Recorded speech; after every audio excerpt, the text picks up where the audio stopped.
so we can get started if you guys are ready.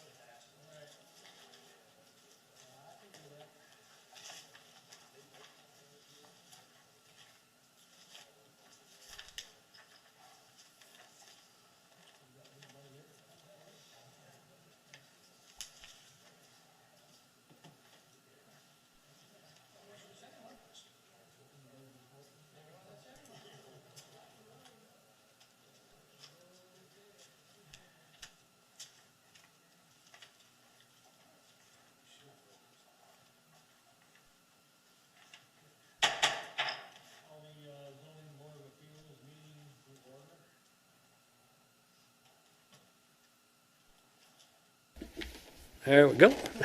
Hear me now?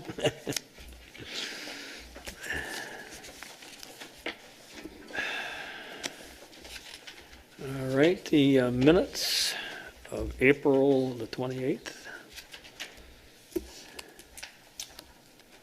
You need for approval of those. Everybody look at them.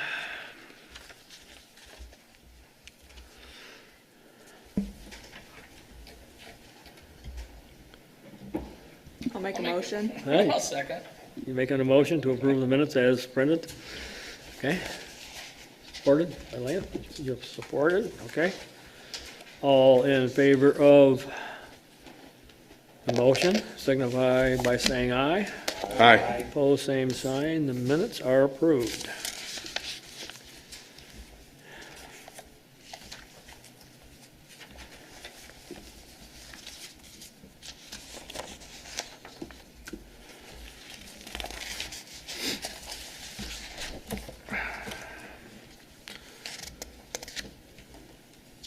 By way of introduction, I will briefly explain the purpose of the Zoning Board of Appeals to the audience. The city has adopted a set of zoning ordinances. If a property owner applicant wishes relief for a portion of the ordinance, state law provides for an avenue of appeals, hence named Zoning Board of Appeals. Zoning Board must find that 4 conditions exist in reviewing an application in order to grant the variance. If all 4 conditions are met, the board can grant approval for a variance from the ordinance. 4 conditions that must be met are extraordinary or exceptional circumstances which apply to this parcel alone, preservation of rights that a similar zoned parcel would have. 3, no detriment to adjacent properties. 4, the request is not in such a general nature that the ordinance should be changed. Unlike a decision by the Planning Commission that must be approved or can be overturned by the City Commission, the decision by the Zoning Board of Appeals is final. There is no review or opportunity for overturning by the City Commission. The Zoning Enabling Act provides a section 606 Appendix 3, an appeal from a decision of a Zoning Board of Appeals shall be filed within 30 days after the Zoning Board of Appeals issues its decision in writing signed by the chairperson, if there is a chairperson, or signed by the members of the Zoning Board of Appeals if there is no chairperson, or within 21 days after the Zoning Board of Appeals approves the minutes of its decision. The court may affirm, reverse, or modify the decision of the Zoning Board of Appeals.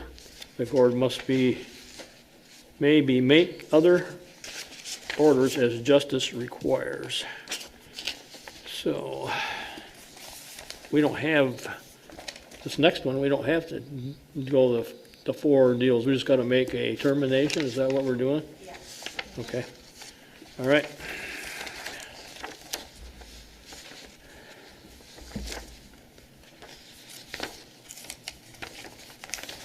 This provision is made to encourage the expression or questions and concerns regarding non-public hearing items and issues not on the agenda. Speakers are asked to identify themselves by name and address. A maximum time of 6 minutes per person is required. Okay.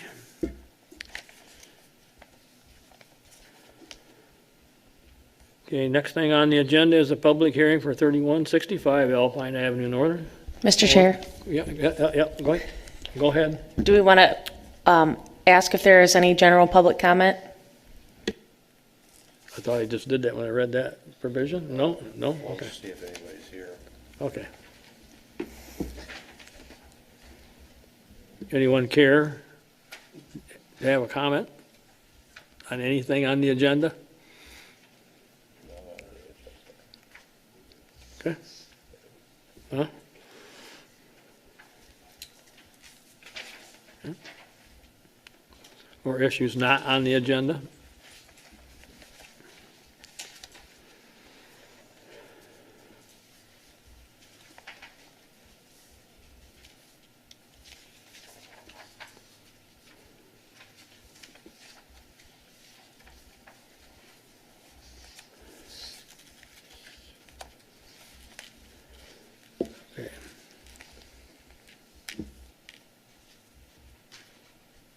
On the agenda, 3165 Alpine, Northwest, Salons.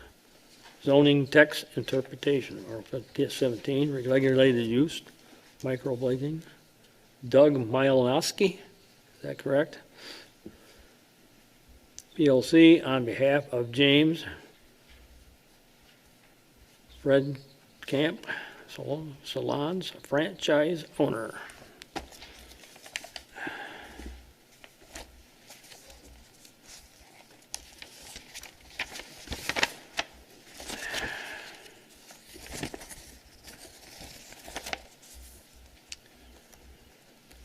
Anything you'd like to add this time? Yeah. Mr. Mileski, after I'm done doing my presentation, the chair will call you up for any comments. Sure, yep.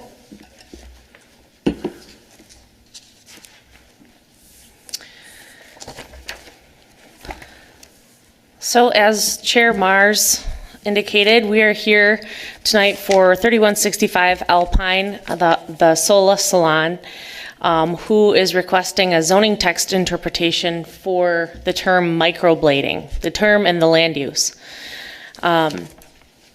So just an overview of the request, we have Doug Mileski, PLC, on behalf of the business owner, James Feldkamp.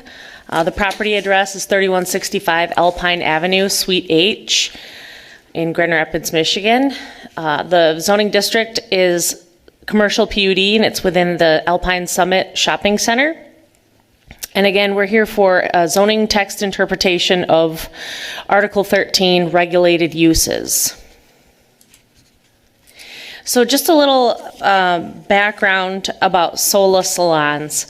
This was a new concept when they recently applied for a building permit to build out this tenant suite within the Alpine Summit Shopping Center. So this is right next to, I think it's situated between Party City and Home Good, Petco. Yeah. So this is a really unique salon type build out because there's several, I included the floor plan here so that you can see there's several sort of mini suites within the overall suite.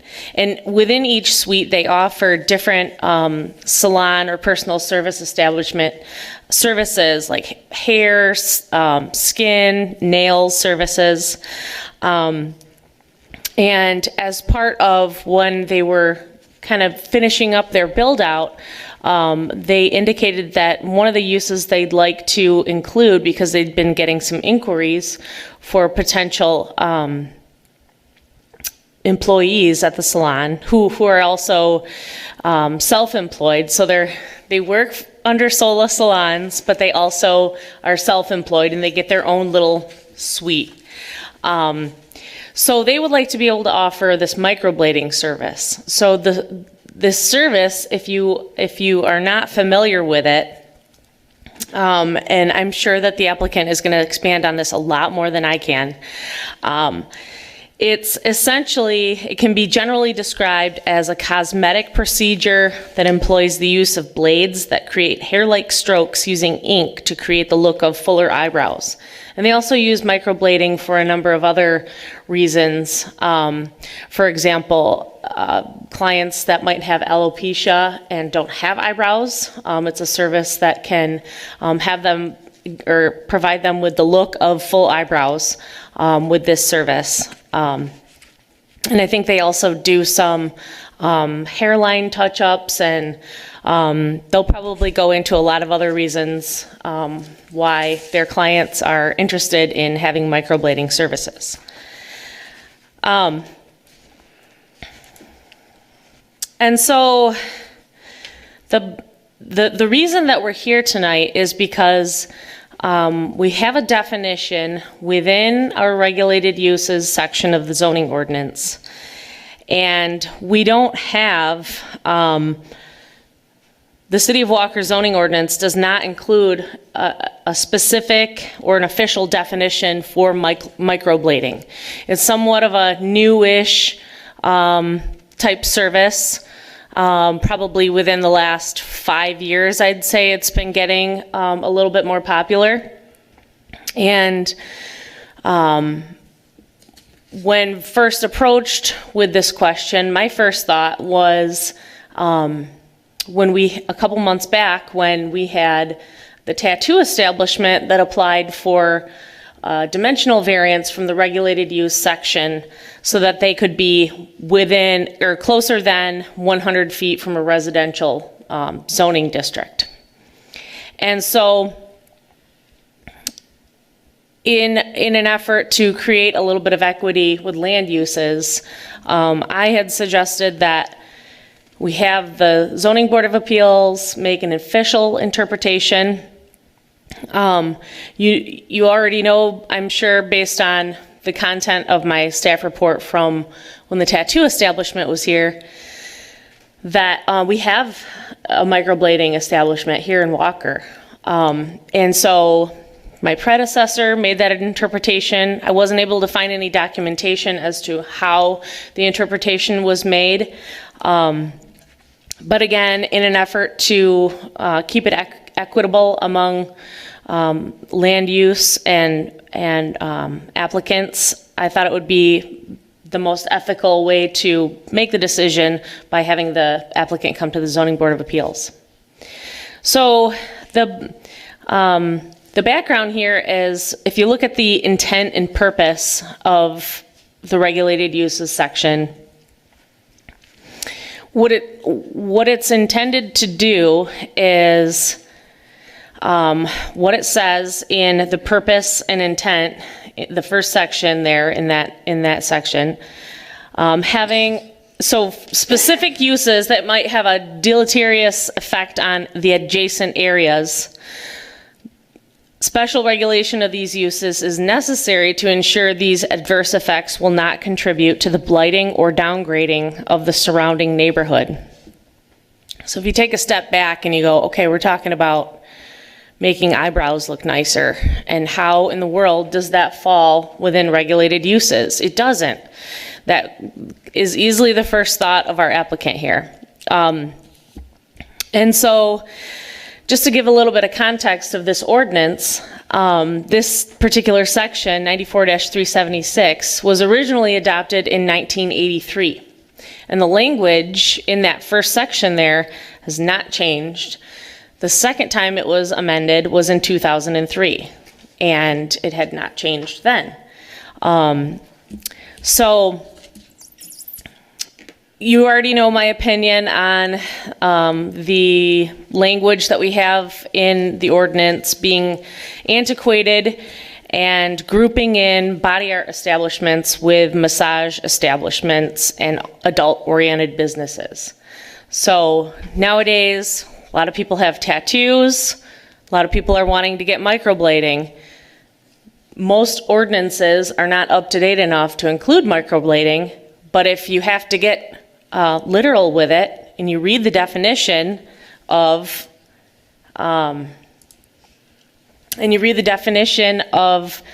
tattooing, tattooed, or tattooing from the City of Walker zoning ordinance, it says tattooed, tattooing means any method of placing permanent designs, letters, scrolls, figures, symbols, or any other marks upon or under the skin with ink or any other substance by the aid of needles or other instruments designed to touch or puncture the skin, resulting either in the coloration of the skin or the production of scars and scarring.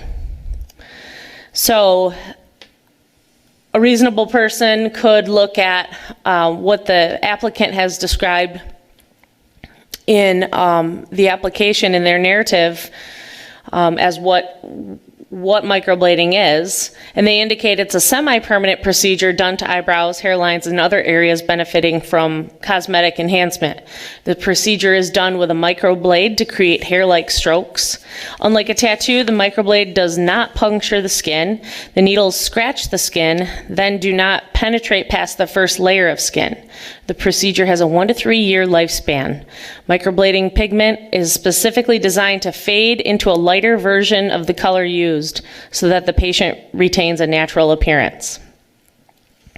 So depending on what definition you're looking at, if you look at the Michigan Department of Health and Human Services requirements for body art facilities, they include microblading in their definition of tattoo. So they say an indelible mark made upon the body of another individual by the insertion of a pigment under the skin, and or an indelible design made upon the body of another individual by the production of scars other than by branding. This includes cosmetic tattooing, permanent makeup, and microblading, microstroking, eyebrow embroidery, feather touch, and or hair-like strokes. So we've got this antiquated definition. The regulatory agency, the health department that actually regulates tattoo establishments and any other salon establishments that are regulated for health and safety. You look at those definitions, and like I said, a reasonable person could easily take this use and put it into the category of tattoo.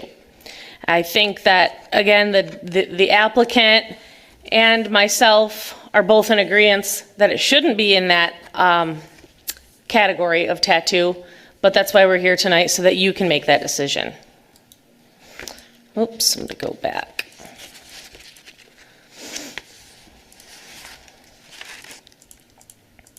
Sorry, guys.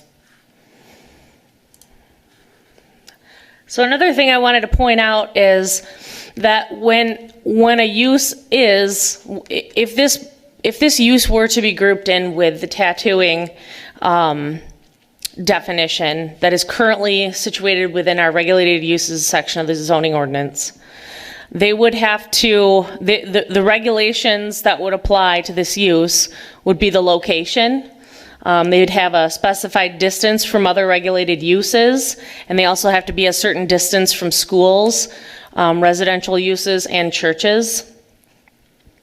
And then on top of that, there's the licensing requirement through our clerk's office. So this application is pretty stringent, and I've already explained to you with the tattoo folks that were here that this application is kind of indignifying. The applicant must present a certificate indicating that they are disease-free, and the applicant must also provide fingerprints for background checking to make sure that they don't have any criminal background that would conflict with their operating of their business. So do we make salon services or salon personal service establishments go through these hoops in order to be able to have a business and operate their business? No. So, when we look at this issue from a land use equity perspective, the city of Walker is not the only community who's faced with the decision of whether or not microblading is considered tattooing. I was able to find several articles, one of which was Sola Salons in a suburb of Chicago, who was at a planning commission arguing the very same thing. So we're not alone, and I think a lot of other municipalities are realizing that they're going to have to update their zoning ordinance because this is a use that probably isn't going away anytime soon, and it's not it's not a use that is objectionable or associated normally with criminal activity or, derelict behavior. Much like the tattoo industry is really kind of moving away from that as well. So licensing requirements for tattoo establishments are definitely overburdensome. And like I said, they're not required for salon establishments. And again, microblading is a use that's becoming more prominent. And finally, ordinance amendments should be considered to categorize microblading and tattooing as common uses associated with personal service establishments. So I think there's a lot of work to be done with this land use as well as tattooing. It's going to be maybe one that I keep saying it's one that I will maybe have to wait until things slow down around here. But these industrial buildings keep popping up all over the place. So in terms of the zoning board's action and my recommendation. When you make your motion, you must include the interpretation that you're making. So for example, I move that microblading shall fall under the definition of tattooing per the definition of Article 13 and shall be subject to the same regulations as uses listed in Article 13. Or microblading shall not be defined in the same manner as tattooing per the definition in Article 13 and thus shall not be subject to the same regulations as uses listed in Article 13. And then after you make your motion, you must include your findings. So the motion must be based on findings and your findings must be read into the record. So with that said, that's my presentation, and I'm sure you're going to deliberate a little bit and probably try to narrow down those findings during your discussions. But I didn't provide any findings because this is your interpretation. I already have my own personal interpretation, but we would like an official one from you.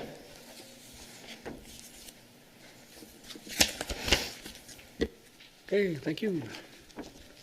Applicant, wish to add anything at this time?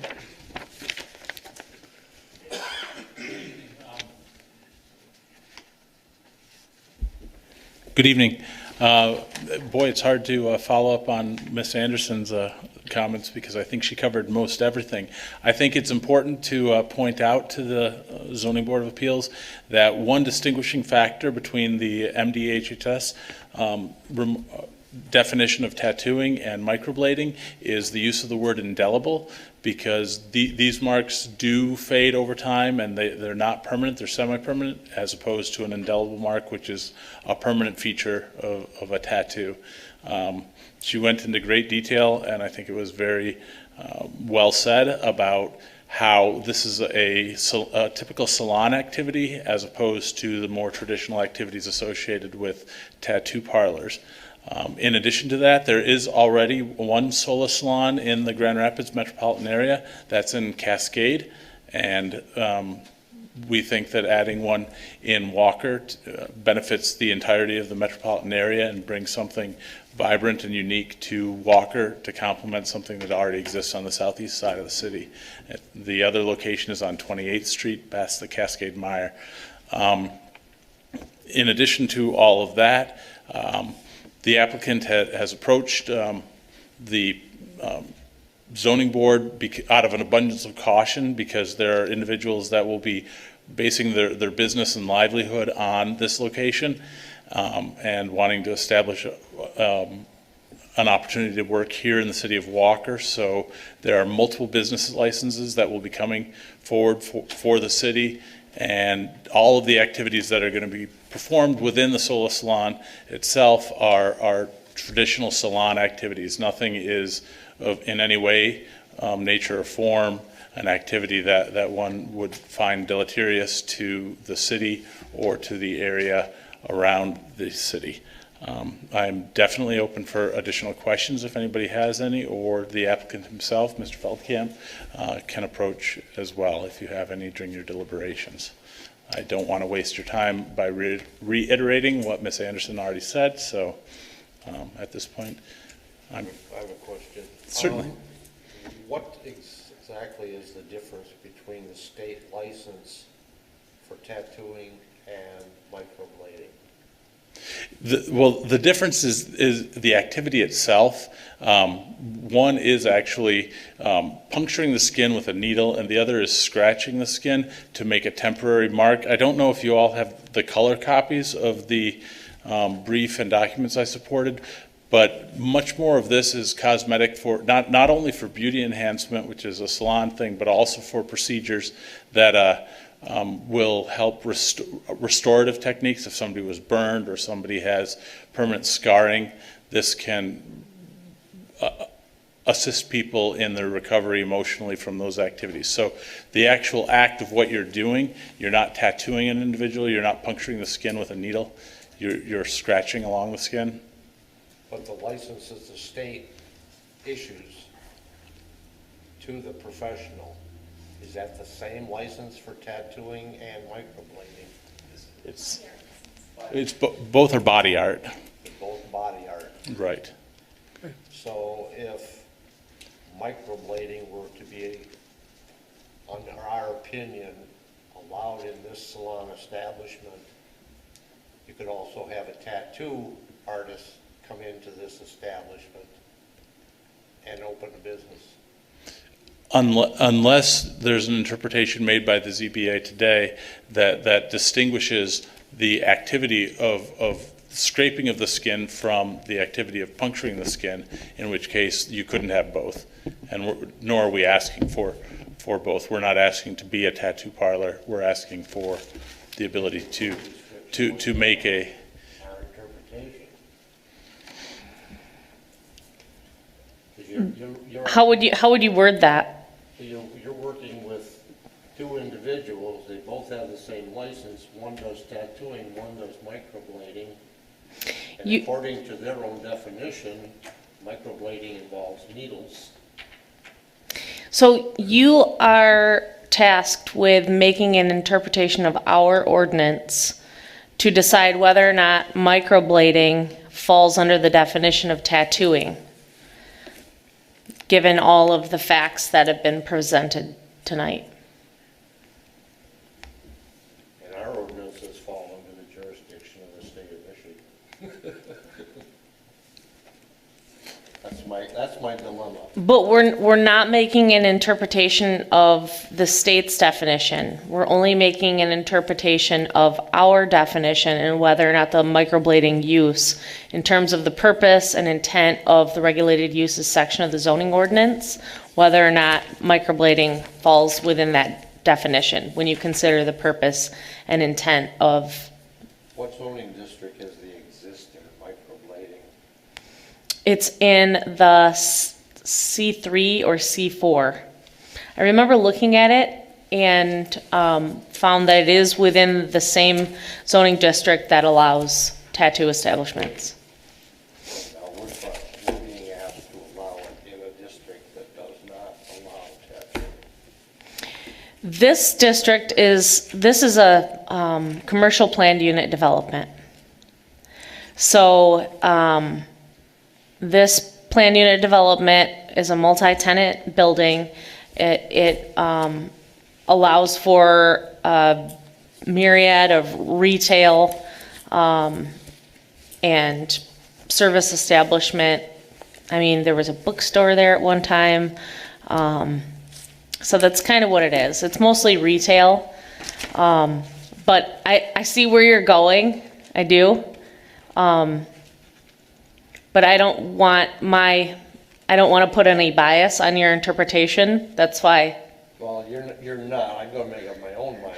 Okay. I'm trying to get some feedback between the applicant and you as zoning administrator and what the state is saying. And I like things not to be in conflict with each other.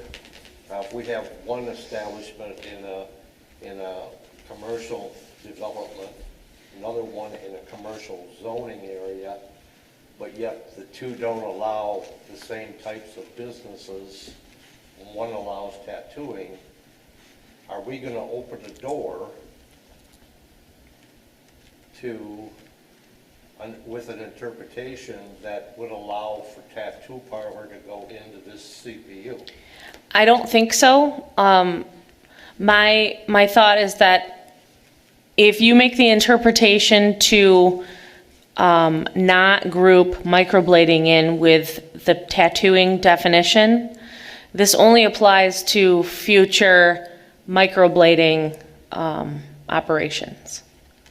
So it doesn't apply. So if a tattoo establishment said, I want to go into the Sola salon as well, the way the ordinance is written, it specifically says tattoo establishment and provides the regulatory parameters. So until we amend that ordinance, if that is even going to be,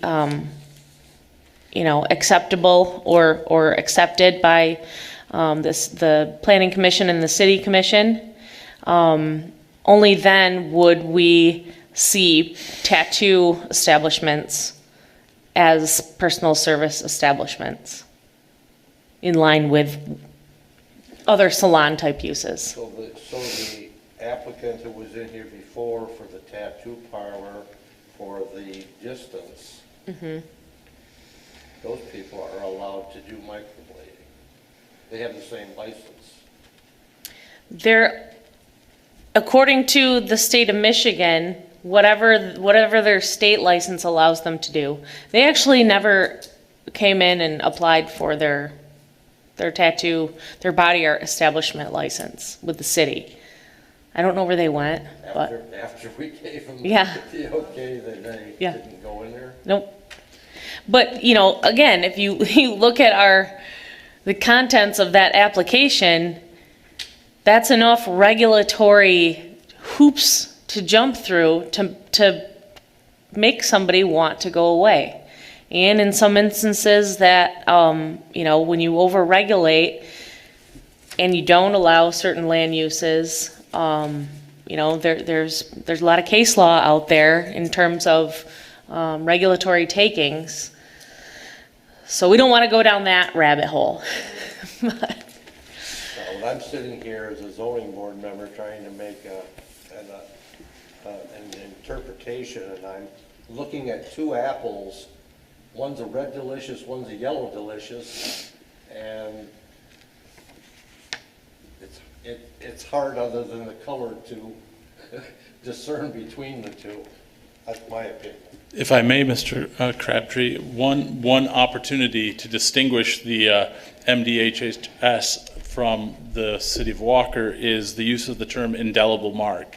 And if we were to, at the Sola Salon, create marks that were in fact indelible, they would become a tattoo. At the point where microblading is defined by this business and what they want to offer, because it is semi-permanent, as long as it's not indelible, it's distinguishable from what everyone understands by common knowledge to be a tattoo, which is a permanent mark or fixture upon the body. And so they can be distinguished because one is a 1 to 3 year process as opposed to a lifetime living. Somewhere down the road, you're going to have people, like Trish said, that have this disease where they have no eyebrows. Are they going to want to come back every 3 or 4 years, or is this microblading business going to come up with a permanent ink? Well, I can't speculate down the road, but right now, following Walker's own ordinance and following the state, at that point they would be tattooing. And there are permanent tattoo establishments out in the world that do provide those services, but we're not asking for those. We're asking for the cosmetic procedure that provides a short term or a shorter term. But I certainly understand, the challenge in finding how do you split the hair, if you will. But in this case, the permanency becomes an obvious opportunity to split the hair and interpret the statute or the ordinance in a way that allows a salon activity to go on in a salon, as opposed to currently under the ordinance being grouped with things like nude motel studios, sexual encounter centers, adult cabarets, and this is absolutely not within any of that kind of activity. And so we're asking you to interpret a cosmetic procedure that's done at the salon, you know, more like a day spa, in accordance with those activities than with what I just read off. So. Oh, I grant you, a lot of ordinances in the state of Michigan and in Walker are archaic. And, you know, it's just like the art of tattooing is no longer has the stigma that it once had, that, you know, and some changes have been made in the right direction on that, but it's just like, this hair's awful fine, so I'd like to hear some input from my cohorts here. Do we need to make a motion to open the meeting, so this is all, Yeah, we can do that. okay, just so it's all on the record? Yeah, Don't forget to use your mic, Patrick. I'm sorry? Microphone. Turn your mic on. Oh. I make a motion to open the hearing. all right, motion by Pat to open hearing, I'll second motion. okay, seconded. All in favor of opening the hearing, signify by saying aye. Aye. Hearing is open. Now we can proceed, I guess. Okay. If there's any other questions for me, I'm happy to take them. Otherwise, I will sit and listen to. I have a couple random questions here. Certainly, sir. You mentioned that the Sola Salon has a Cascade facility out off 28th Street, correct? Yes, sir. That's a separate franchise. Do they offer the microblading at that facility at this time in Cascade Township? They do offer it, I'm not sure if they have any at this point. They offer the service, but they may or may not have any in the location at this time. So I guess the follow-up question is, with the business there, then was there any issue concerning, you know, what we're discussing tonight, the differences between tattoo and microblading, or because of their, just was wondering if there, when you got your business license there, was there any of these things going on? That was a different franchise owner. Okay, so you're Each not Sola familiar salon is Okay. owned independently across the country. so we don't have any They're relatively new to Michigan, and especially to West Michigan. Okay. In our presentation, they have to get a business license, right, Trish?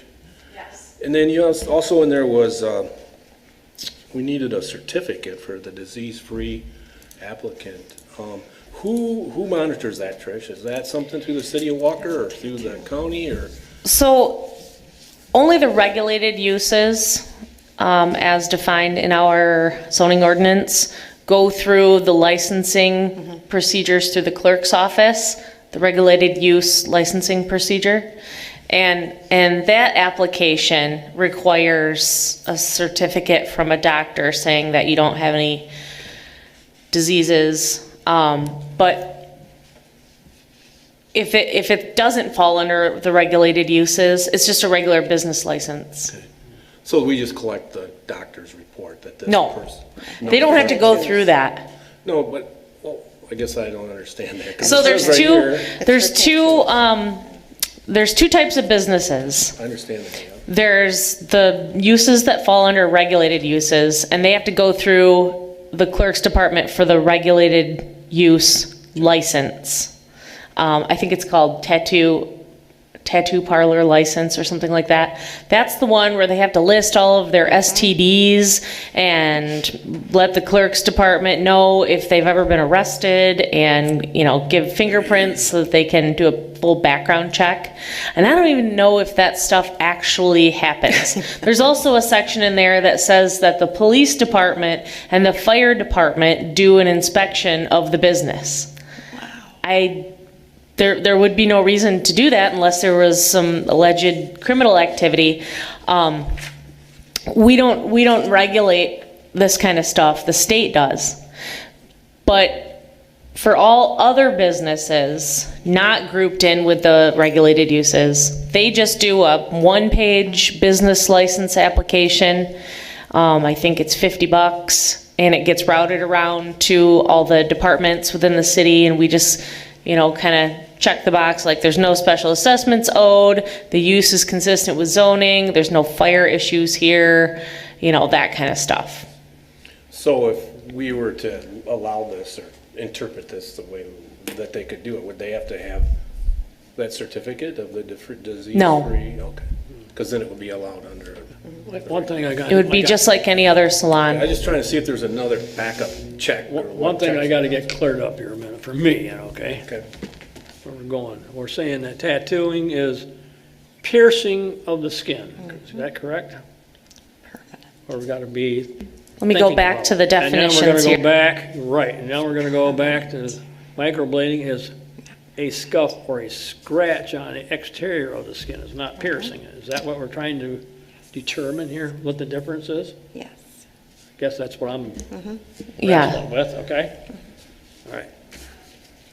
But the difference between the two, one's a regulated use, and if we determine that what we're being asked to do is determine that the other one is not a regulated use.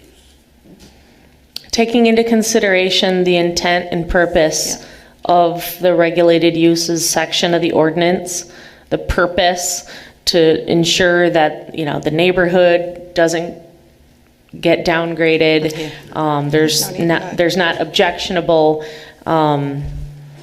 activity that occurs in association with the use. So that's the intent and the purpose of that section, to provide some additional regulations for some of these uses that, if left to run amok, maybe could really bring down the neighborhood. So we're looking at whether or not microblading falls within this use. You already know my opinion on tattooing. I don't feel that it should fall under regulated uses.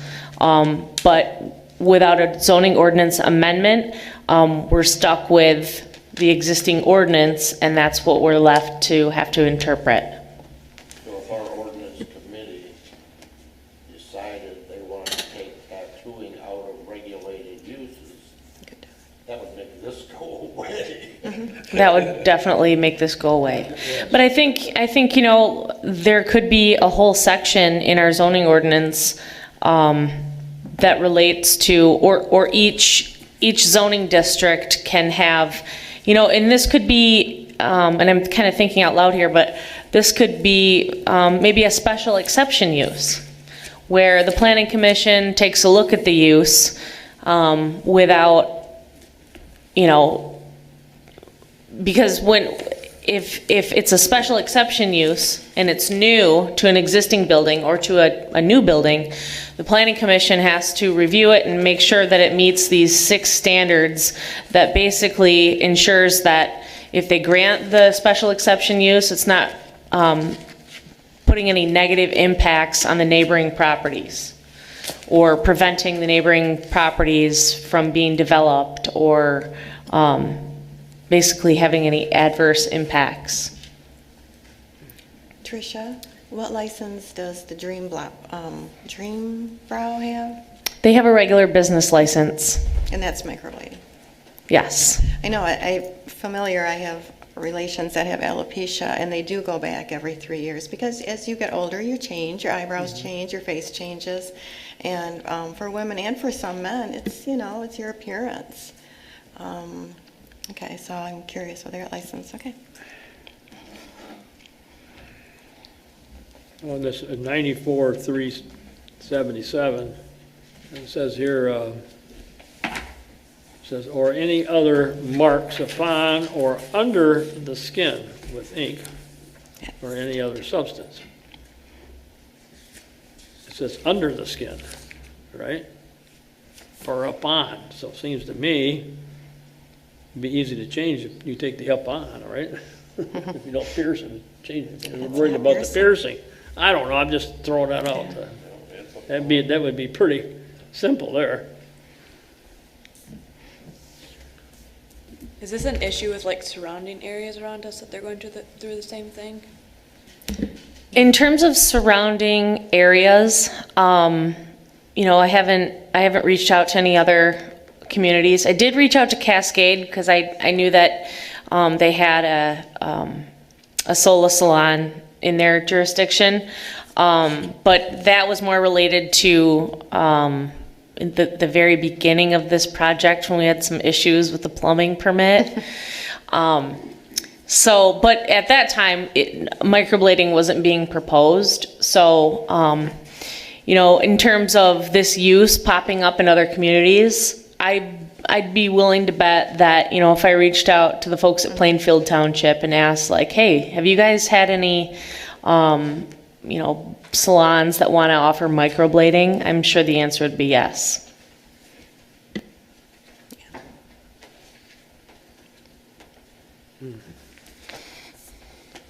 Anyone else have a question or comment or thought? Microblading is only above the neck. You'd have to ask the experts. That is very typically the case. I've not. I mean, that's typical, but it's like. Yeah, I would say, yeah. That's all I see. Maybe one. This is some of the first I'm hearing about microblading, so I'm trying to get the picture. Maybe you want hair like marks in your chest. I don't know. That's one of the confusing and difficult aspects of this.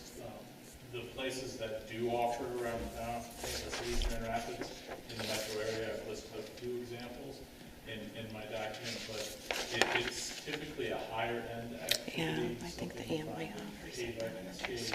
Rockford, we'd like to bring it to Walker, and we don't feel that it would have a deleterious effect on any part of the community, so it doesn't violate the purpose of the ordinance that was adopted to regulate that type of use. And it has the added benefit of two things. One, previously there's been an interpretation, although it's administrative, and thank you, Ms. Anderson, for correcting my mistake in my brief about that, but there's been a previous interpretation by the city of Walker that microblading is different than tattooing, so we're asking for a consistent ruling today that matches that. Over the longer term, certainly there are opportunities for every municipality to fix some of its older antiquated statutes or ordinances, but I don't believe in this case that's necessary today because there's an opportunity to distinguish microblading from tattooing. Thank you very much. Okay. So basically, whatever finding we have, we should probably go back to the ordinance committee, right, with some of this for more definition, you think, or not? You mean in terms of amending the zoning ordinance? Yes. So, yes, if we are going to, let's say you make an interpretation today in favor of the applicant's request, I would definitely put this ordinance amendment on the short list so that we don't run into this again. But I would say that your interpretation tonight is going to apply to all other requests for the microblading use. I currently have, there's a resident that's been reaching out to me who wants to do microblading from her home as a home occupation. And so not only do we have salons, but we also have people who want to do it from their home, just like, somebody who wants to cut hair from their home. We just recently amended the zoning ordinance to allow for salon-type uses as a home occupation. Because previously we had some language in there that kind of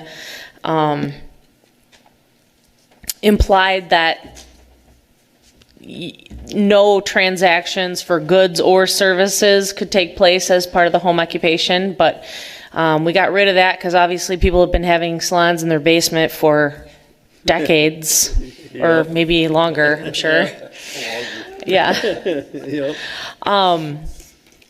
So, I think, like I said earlier, I think there's definitely some work to do with kind of getting the appropriate regulation on both tattooing and microblading. But obviously, taking the route of an ordinance amendment takes way longer than a trip to the zoning board to receive a text interpretation. So, you could look at this, if you end up making an interpretation in favor of the applicant, it is kind of a Band-Aid for now. But like I said, I would put this at the top of my priority list to have addressed by the ordinance committee so that we can kind of get this ball rolling. Yep. Well, that's what I was alluding to, that, I know it's gonna take a long time. I just figure whatever findings we come here, if we were, whatever findings that, we done here could be temporarily until the ordinance committee takes a good look at it. Because it'd probably be, as far as the ordinance committee, time you get it into the readings and then, to the passage on the city commission and do all the things on it, you're probably looking at 6, 8 months at least, for that to happen.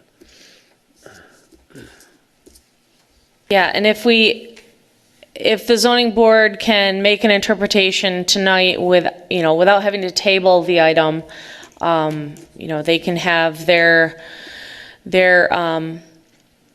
folks who've been inquiring about offering microblading services, they can start getting to work, and obviously bringing more business into the city of Walker.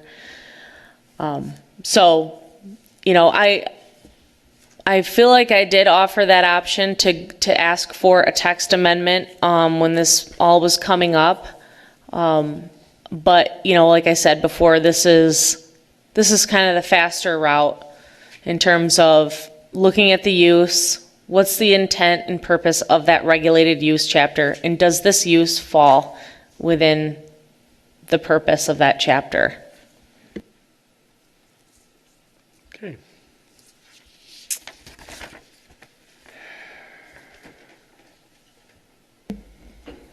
Do you, somebody want to make a motion to close the hearing? I'll make a motion to close the hearing. Okay, I'll make the motion. Second that. Seconded it. Okay. All those in favor of closing the hearing signify by saying aye. Aye. Hearing is closed.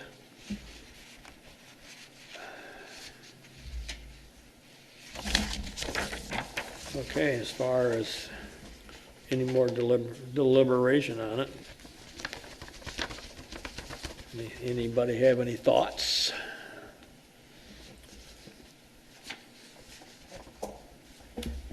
My question is, we want to exclude it from the tattooing ordinance, right?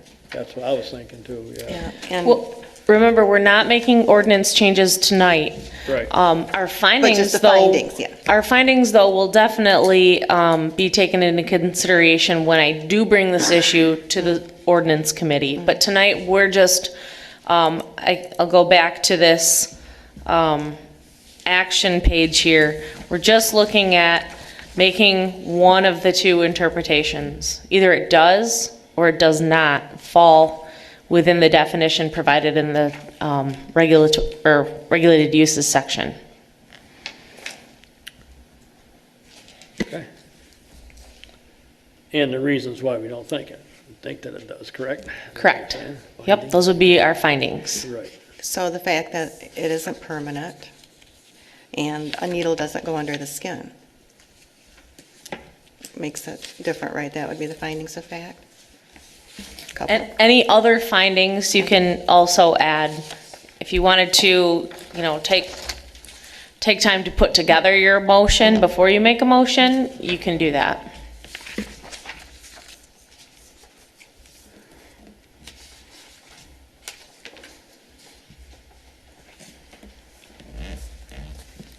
Thought process, anybody? Do we need more than two? I mean, is two enough, or what are you gonna do? That's, What's that? Is I two know, I think that's- findings of the fact enough, or? Whatever you think.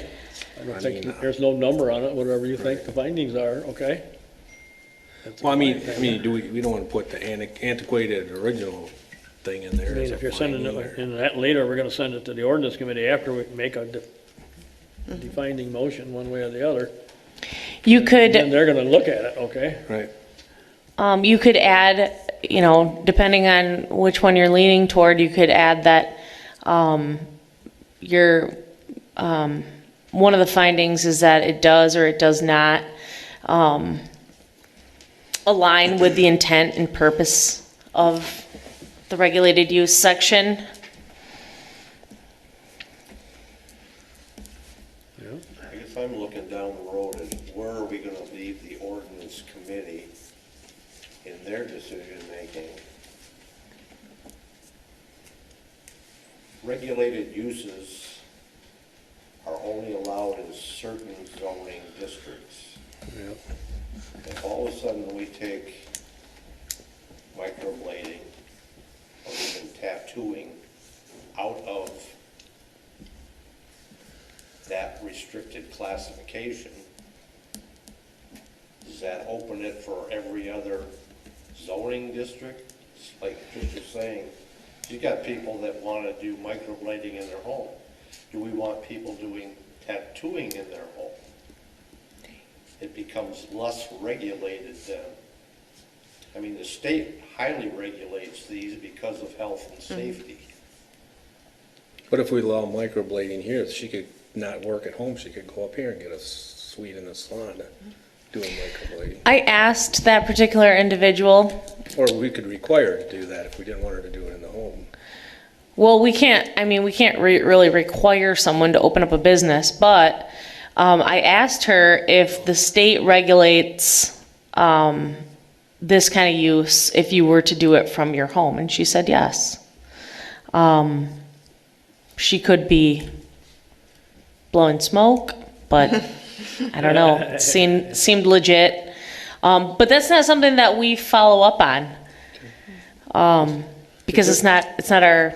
Is there any, How many times do state inspectors go into a personal residence to actually inspect a licensed profession? Well, that I don't know. It's just like all the salons. We've known they've been in the neighborhoods for years and decades and beyond. Have they ever been visited by a state licensing Yes. agency and No. inspected? Yes. Probably it's not. like a No. home occupation type I thing, was isn't it? just- When I just got my hair done the last time, an inspector came in, and I'll tell you what, they went through all the drawers Oh, yeah? of where they were doing nails, they checked towels, they checked temperature. I was shocked, because I thought, what's going on? So Really? I'm telling you, this was like 2 weeks ago. No, Yeah. was she a licensed? Yeah, they all were. It's a regular salon here, but But even though she was in her home, she was oh no, full this was at a licensed? salon. Yeah, oh, okay, Oh. a salon. Yeah, but the inspector does come there, and they said, Oh, oh yeah. yeah, they drop in regularly. Come to the salons. Yeah, and they They check. Yeah. don't go to they don't go to all the residential salons. Yeah, because they can't walk in. like Well, if we're saying- they just bust yeah. in, you know? Just walk in. Yeah. But we also want to stay in our lane because we're looking at land use here and we're not looking at whether or not they're using dirty needles. You know, if obviously we wouldn't want a business to do that, of course not. And it's always our goal to protect, health, safety, and welfare of the residents of Walker.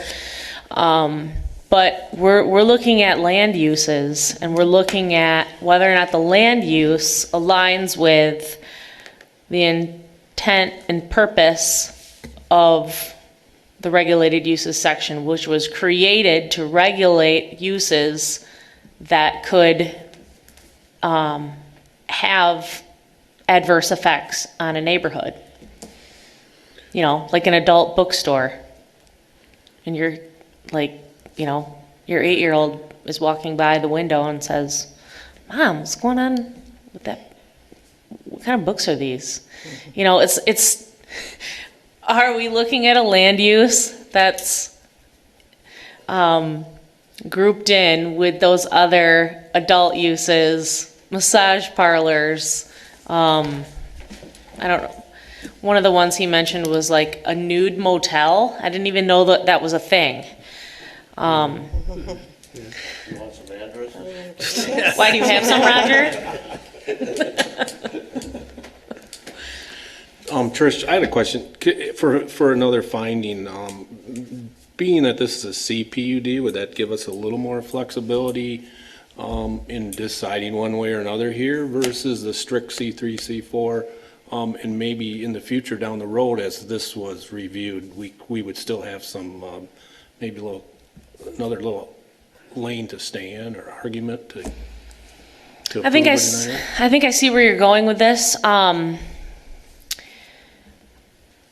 But the regulated uses, you know, that's kind of like an overlay on top of all the other regulations.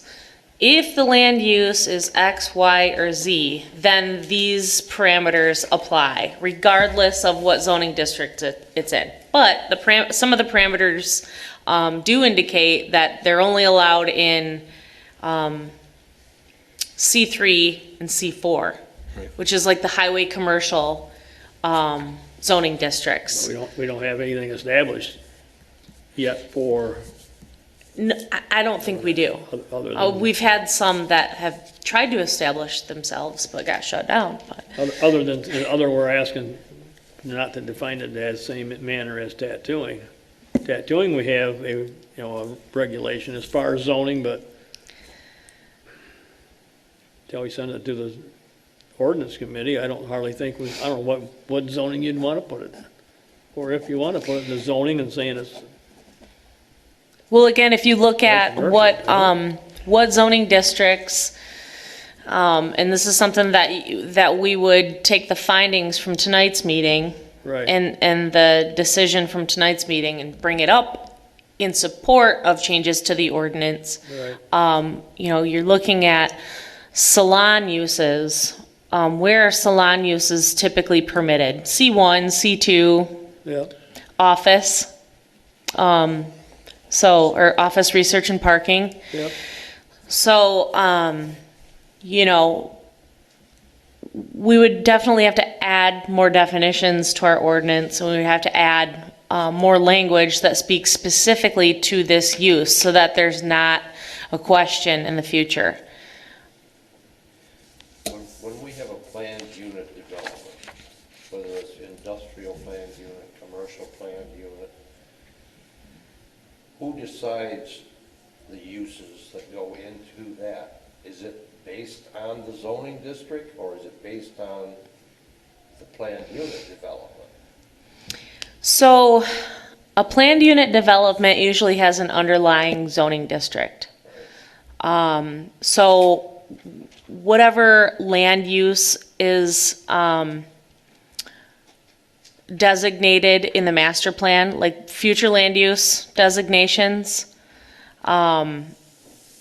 as long as the uses align with those future land use designations and the community character designations, then a PUD they can also be restrictive on certain uses. So it's not like you're straight C1, C2, C3, where there's a list of uses that are permitted in that zoning district. Some PUDs exclude certain uses. Like, we don't want these types of uses within this PUD. Like, say, this is an industrial PUD, but we don't want any composting here, or we don't want any automobile service stations because it's, within really close proximity to a school or residential or something like that. But if we were to interpret this as being separate from tattooing, and it's going into a CPUD, does that open this interpretation to all CPUDs? No, because every PUD is different in terms of what uses are allowed. Yep. This particular PUD is pretty old, and I have never been able to find any documents specifying exactly what uses are permitted here. Probably like... There was a Kmart at one time. Yeah, it's mostly retail there, but usually where retail is allowed. A lot of things went on that site. Yeah. So no, it would not open the door for microblading to go into all PUDs. Every PUD is like its own little zoning But district. Commercial planned unit development. No. Nobody would have an argument that says, okay, this commercial planned unit development has microblading, but down the street 5 miles, you won't allow it. So it doesn't apply, so like I said, PUDs are kind of like their own little standalone zoning districts. Does the planning commission help decide What uses? Yes, they have the authority to restrict or exclude allow? certain uses. So should they decide this? No, we have an ordinance that, you know, This is a tough one. that's why I keep repeating myself and saying, you gotta ask yourself whether or not this use aligns with the purpose, the reason why we have that regulated uses chapter or section. Why do we have that section in our zoning ordinance? To provide additional regulations on top of all the other regulations that come along with the zoning district that it's allowed in, and to keep some objectionable uses from, you know, all going up right next door to each other on one street. You know, but the key words here are objectionable uses. Let me go back to this one slide where I've got the language of the zoning ordinance. So under the purpose, the section that 94-376, uses that have a deleterious effect upon adjacent areas, this section gives special regulation of these uses because it's necessary to ensure that these adverse effects will not contribute to the blighting or downgrading of the surrounding neighborhood. So when you look at that, and you look at the land use that you're asked to make an interpretation as to whether or not it falls under the same definition of tattooing, which is a regulated use currently, does this land use, is it a use that could have adverse effects and contribute to the blighting or downgrading of the surrounding neighborhood? So that's kind of what you're asking yourself. If you look at the purpose and the intent of Article 13, does this land use fall into the category of a use that needs additional regulations because it could bring down a neighborhood?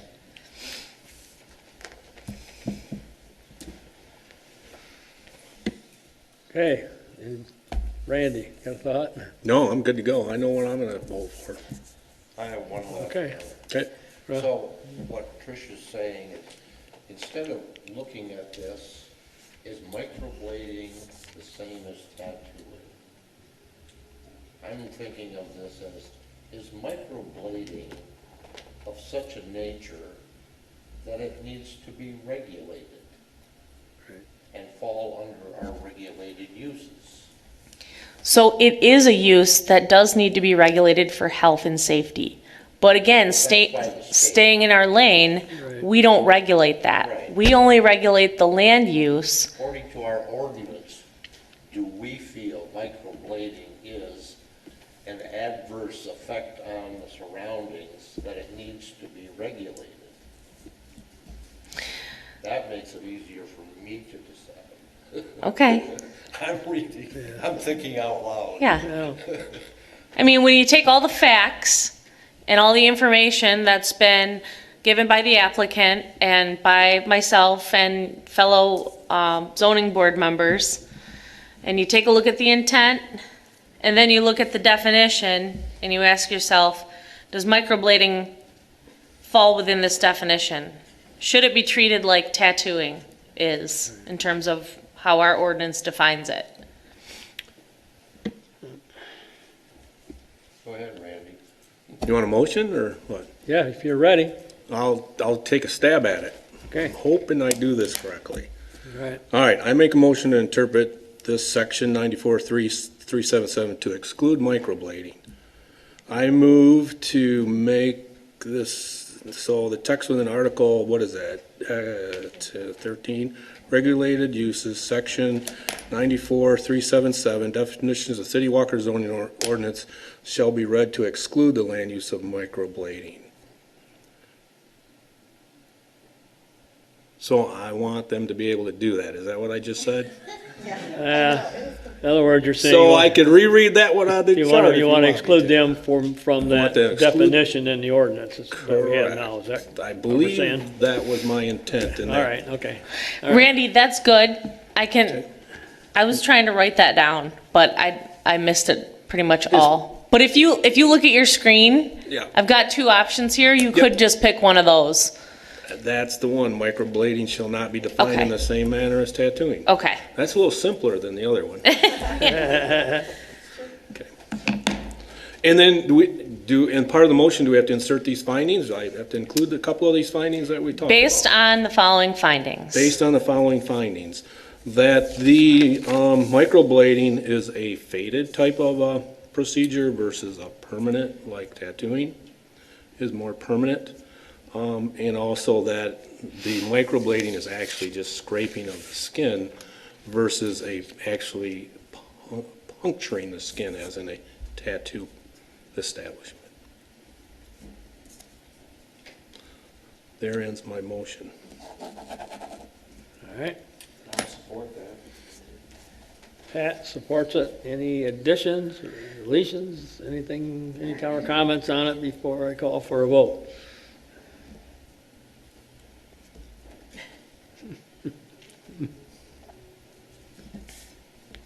Hearing none, I will call for the vote. All those in favor of the motion with those stipulations and findings signify by saying aye. Aye. Pose same sign. Granted, with those conditions or findings, okay? Roger, are you writing? I'm writing. Okay. Writing. Mr. Mileski and Mr. Feldkamp, we have the decision in order that I think you need to sign. Yeah, you need to sign here, Roger. Wait a minute, I have the wrong one. Okay, you have the wrong one? I only have one for the River City Auto. Oh, No, you have two. We don't need one for this, do we? For the interpretation? It looks like this. Oh, I don't have that one. you don't? If you want, I can write this up and just send it to you guys. Would that be okay? Okay. Yeah, no problem. Okay. Okay, maybe I'll get my eyebrows done. So we gotta have a signature or not? I'm just gonna write it up, and send it to them, then they can sign and give it back to us. Oh, okay, gotcha. Yep. Thank you. Good night.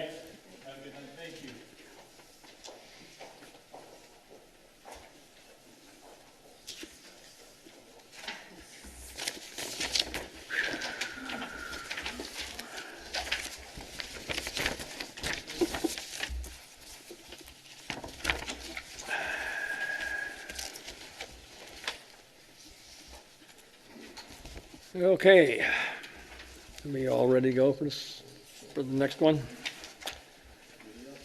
Giddy up, all right.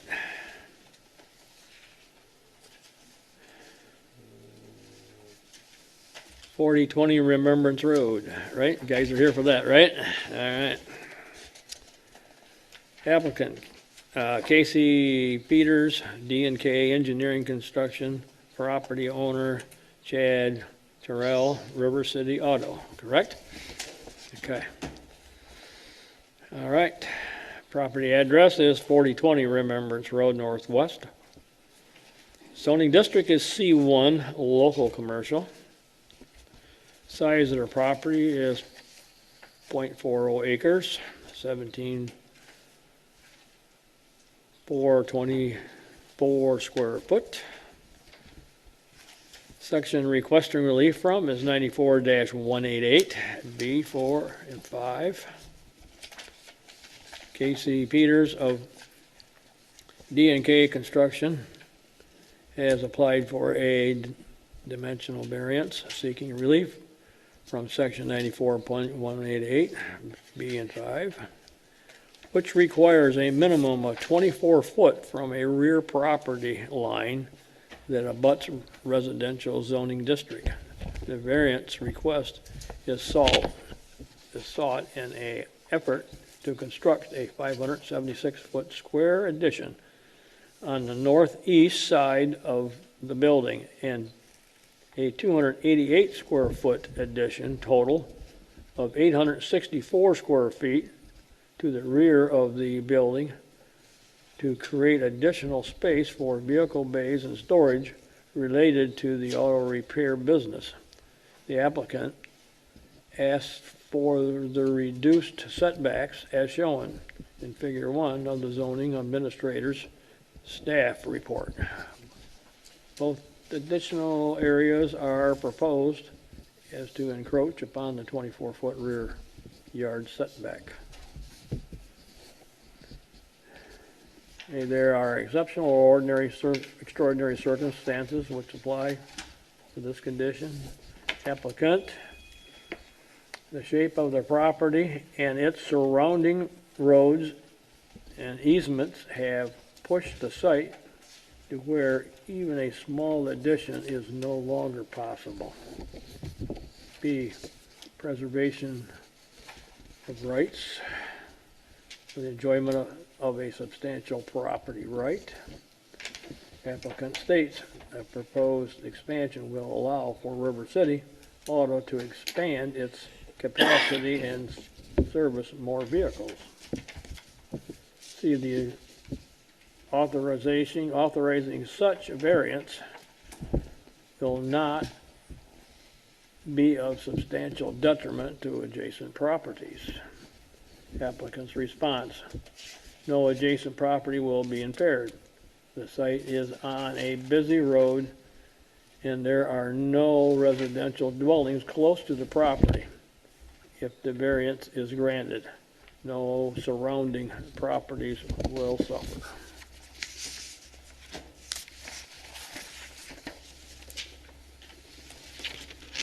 D, that the conditions or situations of the piece of property of the intended use of such property for which the variance is sought is not in so general nature or recurrent nature as to make a reasonable practical formulation of the ordinance in general.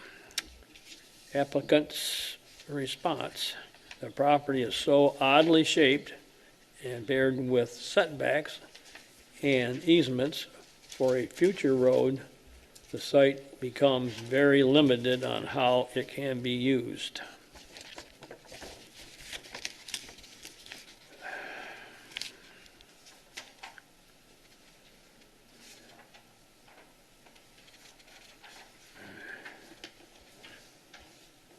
Okay, anything?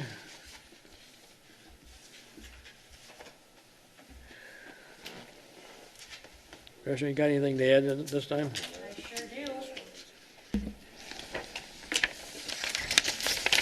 So we're finally here at the ZBA.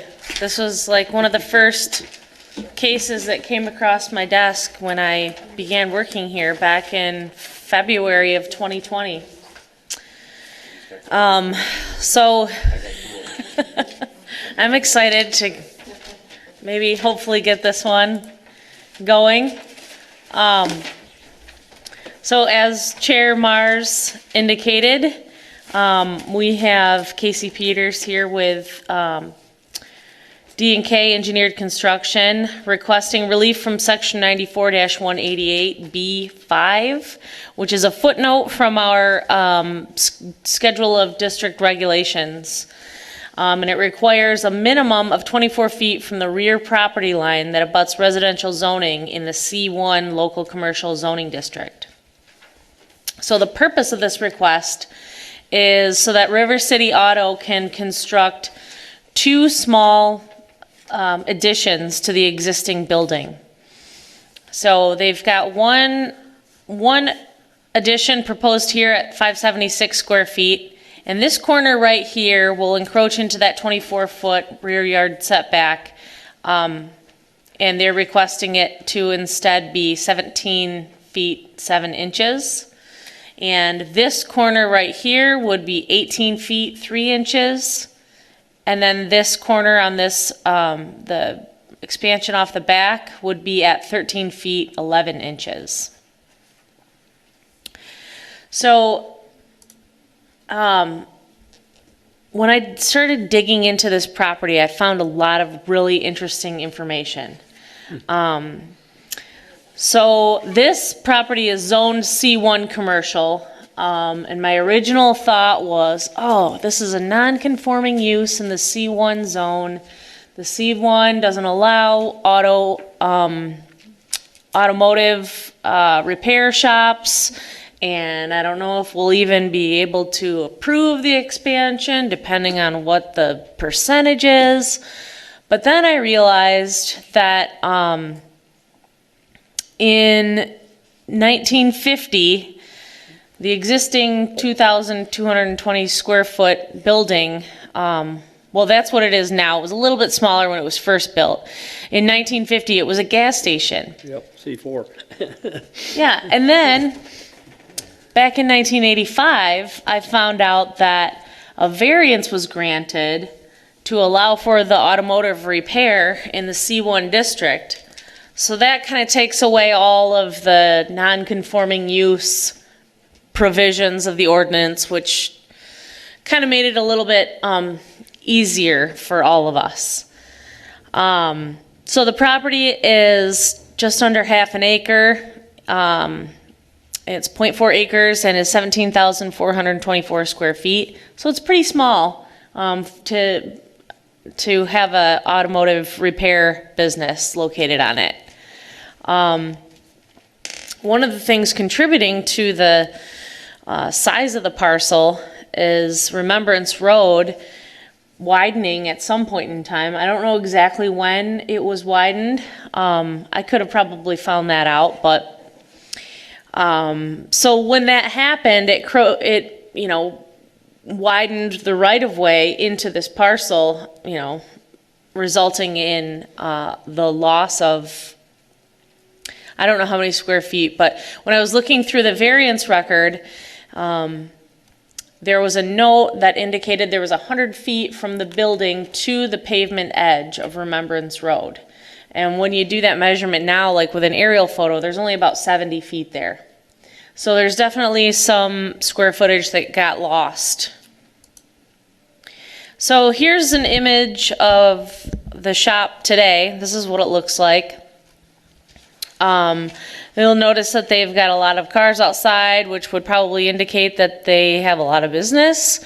And over the years, I've also found some records within the parcel file that would reveal a lot of zoning violations for having inoperable vehicles being stored outside and unlicensed vehicles and working on vehicles outside and all of that stuff.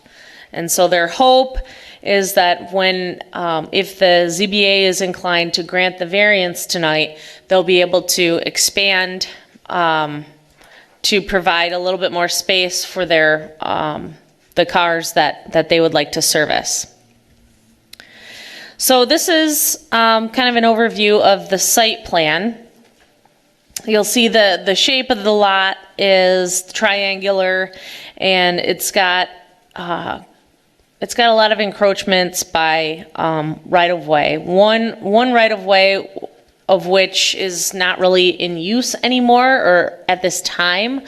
As I mentioned in my report, there's a six-way intersection right there, or it used to be a six-way intersection until they closed Richmond.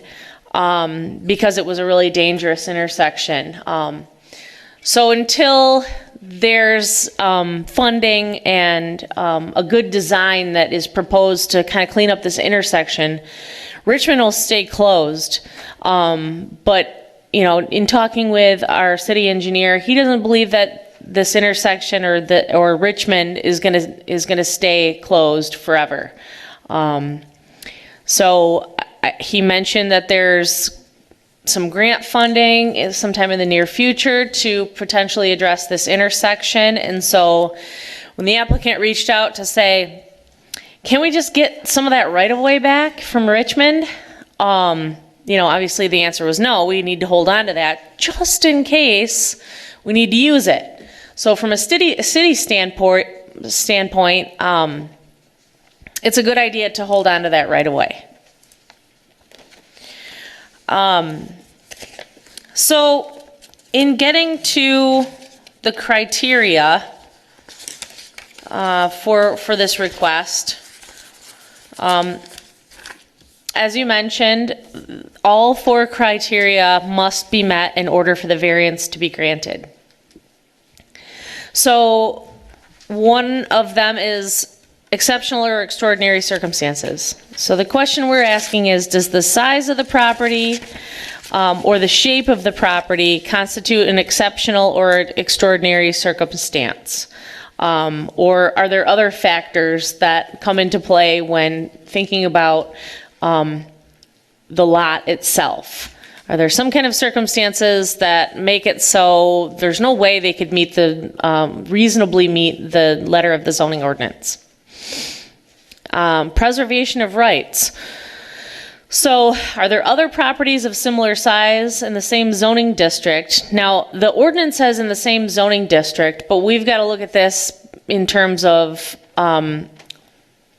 other similar or same land uses within the same vicinity, because obviously there was a variance granted for the use on this particular lot, and we're probably not going to find a lot of automotive repair shops on C1 properties. So I did a little bit of an inventory of automotive repair shops just in the Remembrance corridor, and there's tons of them to compare this one to. And then will the size and placement of the proposed additions cause negative impacts on neighboring properties? So would there be a detriment posed if the variance was granted? And then not a general problem. So does this type of request exist often enough to warrant a change to the zoning ordinance to prevent future variance applications like this? So those are the questions that we're asking when we're going through the variance criteria. In this particular case, when we're looking at exceptional or extraordinary circumstances, there's actually a lot of things that come into play here that make this lot unique and not really comparable to other automotive shops in the C1, because A, there's probably not a lot, but B, it's on Remembrance Road. And because of that, with the angle that Remembrance Road is geographically, almost all the lots on Remembrance Road are triangular because all the other roads are north-south. So that's one thing that has created a kind of a unique circumstance on this property. And then again, the encroachment of the right-of-way from when roads have expanded and have slowly kind of shortened or reduced the size of this already small parcel. And so again, the lot size, the use itself is meant for C3 and C4. And those lot sizes, minimum lot sizes, are 20 and 40,000 square foot minimums. So when the variance was requested back in 1985, according to the meeting minutes, which I included in your packet, there was no mention of the lot size, and the lot size being comparable to other lots that do allow that use. So it's probably a good idea that we're kind of shying away from use variances nowadays. So we can go ahead and check that box. In terms of preservation of rights, again, we're comparing this to other shops in the same vicinity. So River City Auto currently has 2 vehicle bays. The proposed additions will create some space for additional vehicle bays. And this property is compared to other auto repair shops when applying this criterion, specifically in the Remembrance corridor. So I was able to find 6 other auto repair shops in the Remembrance corridor that have between 4 and 10 vehicle bays, all more than what River City is able to offer. So I feel that this box has been checked as well. I feel that the owner of the property will be able to utilize his property in the same manner as other auto repair shops in the same vicinity if the variance is granted. Whether or not these proposed additions are a detriment, again, the additions would create added space to put vehicles inside rather than outside. And, you know, I've already noted some of the past ordinance violations that have been cited for this property. And these additions could easily bring the property into better compliance with the ordinance in terms of outdoor storage. And then if we look at whether or not the close proximity, because I think the closest one is 13, this corner here is proposed at 13 feet and some inches from this property line, which abuts this residential property. The home itself is situated roughly 90 feet when measured from the aerial photo to the building and to the addition. And the other adjacent residential use is roughly 110 feet away and across this trail in Richmond Street right-of-way. So bringing more vehicles inside, you're not going to have the need to work on stuff outside of the building, sort of reducing any noise that could be generated by working on cars, because hopefully they will be inside. Whoops. So I believe this criterion has been met. So when we're looking at whether or not this is a general problem that, like, do we need to make an amendment to the zoning ordinance so that we don't get requests like this in the future? You know, each parcel has its own unique set of variables, and it's pretty common for businesses and residentially owned properties, residential property owners to request side and rear yard setbacks. Whenever these unique variables prevent somebody from meeting the letter of the ordinance. But, you know, the varied dimensions, topography, etc., that are different among every property, I don't think that this would warrant a change in the zoning ordinance. So I believe that criterion has been met. So we've got all 4 boxes checked. I have one more thing to add. If the variance is granted, since this is a non-residential property, site plan review would be required by the Planning Commission. We have a list of exemptions from site plan review. If this building was a lot larger and they were proposing only 864 square feet, it would be different. But the ordinance says that if the area is increased by more than 25% or 5,000 square feet, whichever is less, then site plan review shall be required. This particular addition would equate to 38% increase in overall square footage. So they'll have to go to the Planning Commission. So in giving you a summary of the findings, I don't think I need to read through these because you'll probably read through them in your motion if you are inclined to grant the variance. But again, I feel that all the boxes have been checked.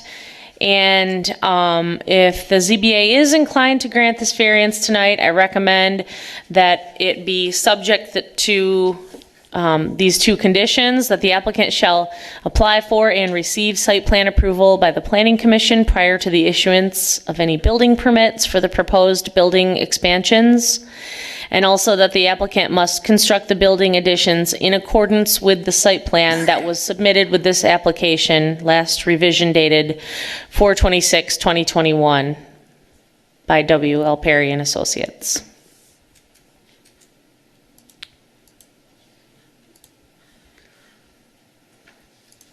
Okay, we need to probably close the hearing, shouldn't we? Have we done that?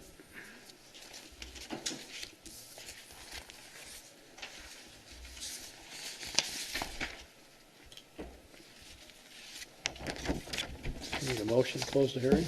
I'll make a motion to close the Okay, hearing. Support? supported by Roger.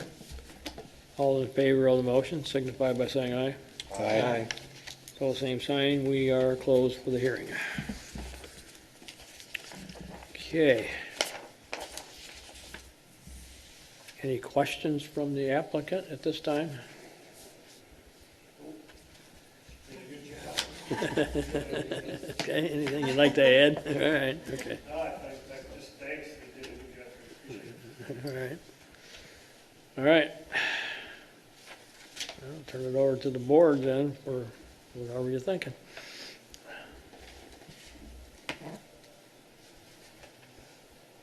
You need, pretty much laid everything out, reasons and grounds and et cetera. Just went through as far as the criteria goes.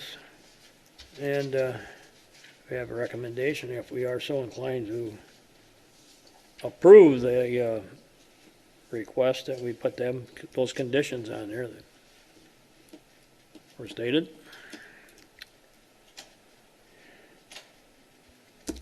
What's your pleasure?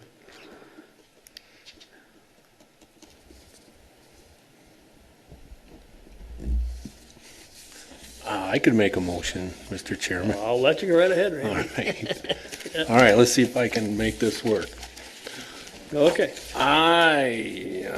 I move to grant the requested variance for the two building expansions to the existing building for River City Auto located at 4020 Remembrance Road, Northwest, in accordance with a site plan submitted that was revised, dated 4/26/2021 by WLP and Associates, based on the findings below, and subject to two conditions below. Conditions: the applicant, number one, the applicant shall apply for and receive site plan approval by the Planning Commission prior to issuance of any building permits for the proposed building expansions. Condition two, the applicant must construct the building additions in accordance with the site plan that was submitted with the application, last revision dated 4/26/2021. Summary of findings. Do you want me to read them or do it per the applicant, per the application? Do you? I would read them. Okay. All right, summary of findings. A, exceptional or extraordinary circumstances. Shape, size, and right-of-way encroachment are all factors that contribute to the parcel's exceptional or extraordinary circumstances. B, preservation of property rights. Surrounding automotive businesses within the Remembrance Road corridor all have more than 2 bays.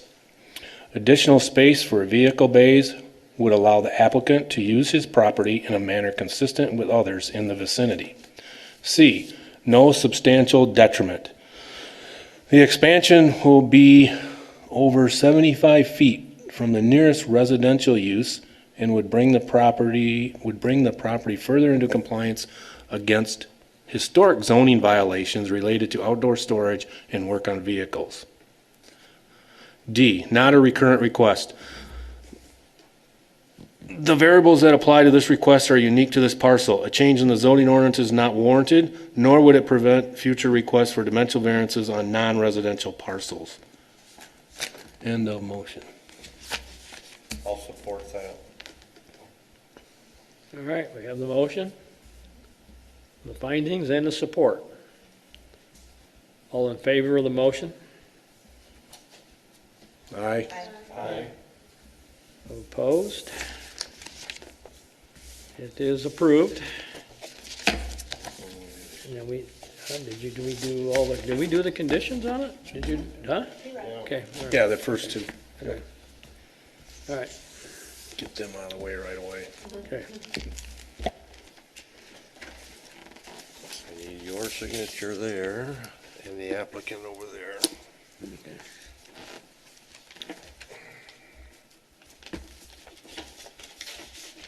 I wrote on another one. I already got one. Okay. I stole everybody else. Oops, excuse me, Roger. Okay, Applicant signature? we need it approved with those conditions. You gotta go to the, Can you sign it in yeah. the corner? It doesn't matter, right? Yeah. Then you gotta try it.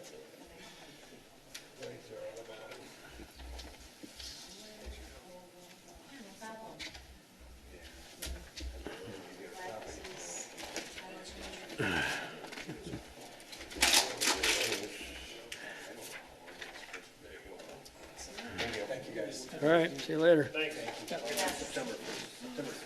care, guys. Yep.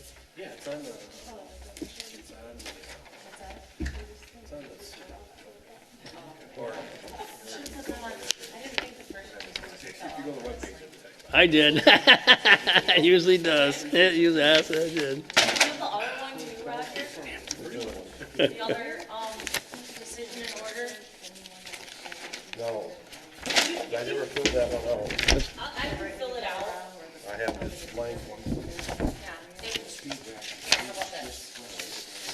Motion was made by Randy.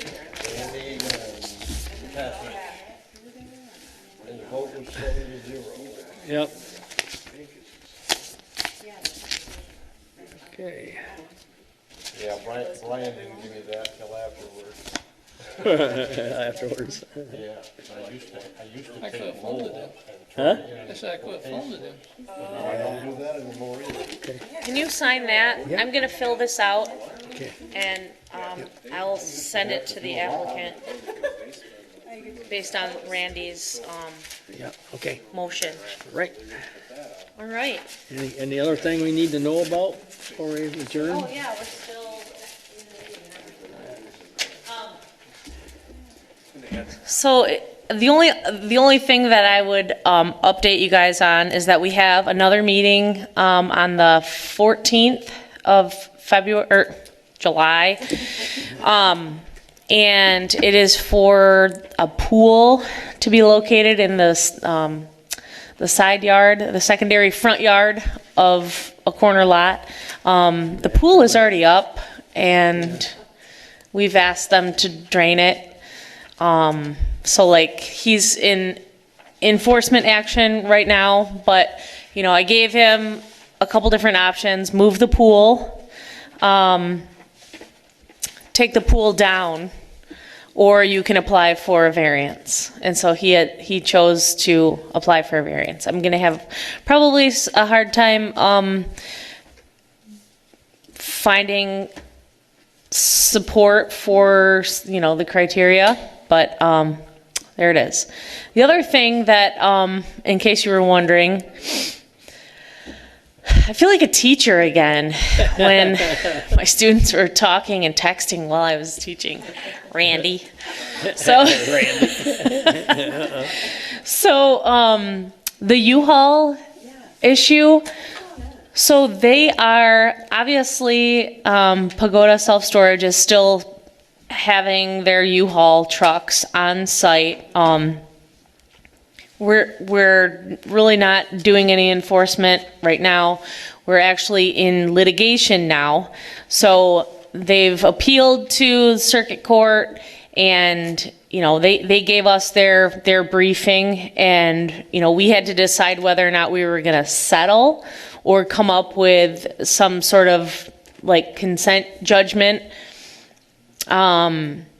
But we decided that we were going to also prepare a briefing and then the next step will be for the two parties to have their oral arguments. Our attorneys feel like we have a pretty good case. I think we have a pretty good case. They cited Tyler Corfage from our planning commission. They cited his comments in their briefing. He just said, he just made some Tyler comments like, this is humorous. And this is, something about like them being ignorant or something like that. And so I thought it was interesting that they included that in their brief. But anyway, I think we have a strong case and we're moving forward with litigation. So I'll keep you guys posted. Is there any obligation to them finishing up the parking lot stuff that they were supposed to have done? I think there is. Yeah, but we have to kind of pick our battles right now. As soon as this U-Haul stuff is done, I think our ordinance enforcement specialist has a plan to kind of... Because it's supposed to look nice and pretty with some trees. And Right, this and yep. So she often goes and does enforcement to follow up with site plan conditions that weren't followed through on. So like the Holiday Inn that was constructed over on, is it Fruit Ridge or Walker? Yeah, I can't ever remember that. So they didn't install their landscaping in accordance with what was approved with the site plan, so she's had to do enforcement with them, and she doesn't want to get into writing tickets, but she has that in her back pocket. Her job. I know. There's not a job in the city that's worse than her job. Yep. Agreed. Not good. When are we gonna get the swimming pool information? I'll be sending that out the Thursday before. What is so funny? You want to drive out there together? You want to drive out there together? Yeah, we'll go together. We'll take Tricia. Are you gonna go swimming in the pool? Do you need the address? Is that what? No, it's a history. You don't want to get into it. That's not the one down south, what street is that one? O'Brien. That was O'Brien, that's an in-ground pool. Oh, really? Oh, In the side no. yard. Did you grant the variance? No, but No. we lost. Brian did it. Did they appeal to circuit court? They wanted Yeah. to keep it. Yeah. Oh, The best part was, Brian was chairman. That's why I said Brian did it.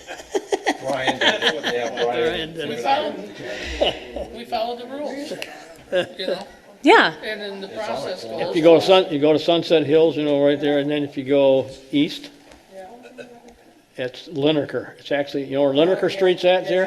That house is right there. That in-ground pool was put in. I think Without it's the same house that Steckman's did. Sure. Okay, that's the one, okay? We also have another one that is probably going to apply for a variance because Bushes all around. It's hard to see. it's like this old schoolhouse, I think, on Butterworth on the corner. Yeah. So they've constructed like an 8-unit apartment building in there, and we found that out because of they contacted the health department when they're trying to connect like their water or something, and they were asking if they could connect to municipal water, and they're like, no, it's not available down here. But then, so the health department reached out to us and said, do you know anything about this 8-unit apartment? So he wants to ask for a use variance, which is another one that's gonna be, Didn't he come before us? Where's that at? yes, Where's that at? yes. What was that for? Oh, that's the one up on the hill down Yes. there? Yeah, right at the okay. corner. What was the variance for? Well, so that one was, I think it was an interpretation. But So- that was our concern, was that he was going to do that. Right. The floor plan, you guys looked at the floor plan Some things come and true.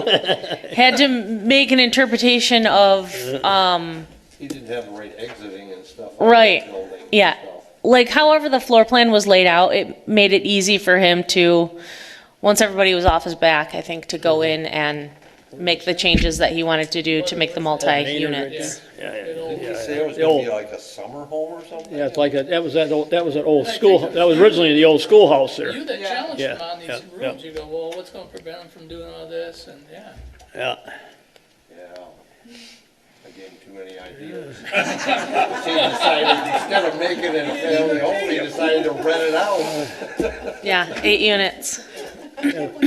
that was the old Oak Grove School. He had exiting. Yep, Oak Grove School. Different Building, fruit, big different brick rooms. building. Okay, but Yep. the parking lot or like can't- whatever isn't even like that big to have like. I know we made them do Right, some plus there's all things, kinds of we like couldn't do building that, but I codes that don't remember apply what to we did. multifamily things Evidently that, didn't do enough. No. And 8 years in that thing is not that. That's Wow, not that big for yeah. 8 units. No. no. I thought, That thought- would be scary. yeah, I thought we did enough stuff that, so I couldn't do It that, looks but, less scary though They than must, it used it must be to. like Yeah. mansions, Yeah. the apartments. They cleaned it up a lot, like you I can think- actually Yeah. really see the front of it and Yeah. like, it looks, I mean, when we used to drive past it when I was younger, I was like, Yeah. it always looks creepy, us to but rent Yeah, it out. that's what I thought too. I you thought, can wow. actually see it all now. Halloween house. that's the Yeah. old, Oak Grove School. And he already went against the board's ruling. That's not his neighbor. Well, we were concerned about that, on that hallway, I know we made some, whatever, Zoning board again and going, yeah, Are we done with official business? so I did what you asked me not to do. okay, Hopefully he doesn't apply. all right. It's just so much work for everybody. He ain't gonna get too much sympathy here after we tried to stop him from doing all that in the first place, Yeah. yeah. I will make a motion, we adjourn. Okay, Roger makes the motion to adjourn. Do I hear support? Randy did. Randy supported. All in favor of adjourn, signify by saying aye. Both same sign, we are adjourned. Good evening.